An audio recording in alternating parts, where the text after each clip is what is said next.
Well, since we began with some violence, oh, that's the way to eat. Yes, absolutely. Since we began with violence, perhaps we should tell you a story that's about how violence is not a very good thing. It's a story of the greatest warrior.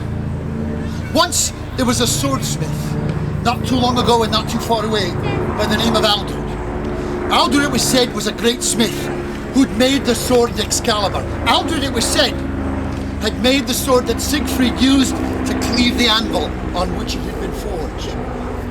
Aldred, it was said, would make a sword so sharp it could cut between a lie and the truth. But by and by, in the fullness of time, Aldred became old. And he said one day to his wife,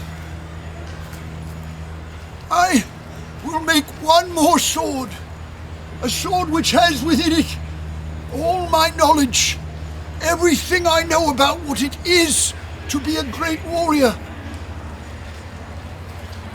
And I will give it to only he who is the greatest warrior. He who honors the sword he has. And word went out across the land, Aldred's making a sword, Aldred's making a sword, Aldred's making a sword. And by, many a knight and many a paladin sitting in a tavern would go, ha! Aldred's making a sword.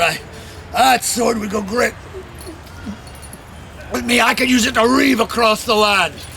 And a friend might remind him, well, you know, Patty, he's a great swordsmith. It's very likely he's going to have some sort of some tests or something, you know. Survivor Newcastle, you know, it's got to be really violent, you know. The sword I got, it's really good. No reason to change swords in mid-strength. Give me another pint. And by, only 3 knights came knocking on Aldred's door. 3 of a very different type.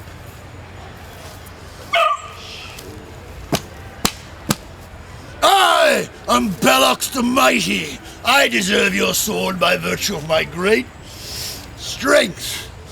Give me that sword, that I may reave my way across the land. You deserve my sword by virtue of your great strength, huh? You got 7 days to prove me you're the greatest warrior. 7 days to prove you honor the sword you have.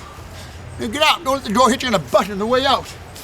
And so Bellox went wandering around looking for dragons to slay, or ogres, or bandits, or beagles, or nothing. He did find an old woman who actually said to him, "Oh, it's been very quiet here for quite some time. No, nothing I can think of. No. By and by, Bellox stood by the side of the forest thinking. And this was not very easy for him. He didn't do it very often. And while he was thinking, he saw a wood gatherer wandering through the forest, picking up loose pieces of stick and putting them on his shoulder in a bundle. We have to call him that now because of political correctness. Anyway, so he's carrying that bundle along, and Bellox had an idea. This is pretty earth-shattering. Didn't happen very often. I will cut down every tree in that forest with a single stroke of my mighty sword to show my great strength. Excuse me, my lord. If you cut down every tree in the forest, aside from the fact the animals have no place to live, I myself will have no way to make a living and my family may starve.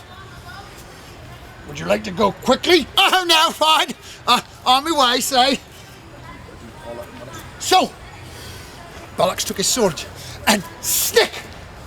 I can't say snap because that's copyrighted. Stick went right through the tree. And he cut down every tree in that forest until there were no trees left. Well, the next night that came knocking on Aldred's door was, again, of a different sort.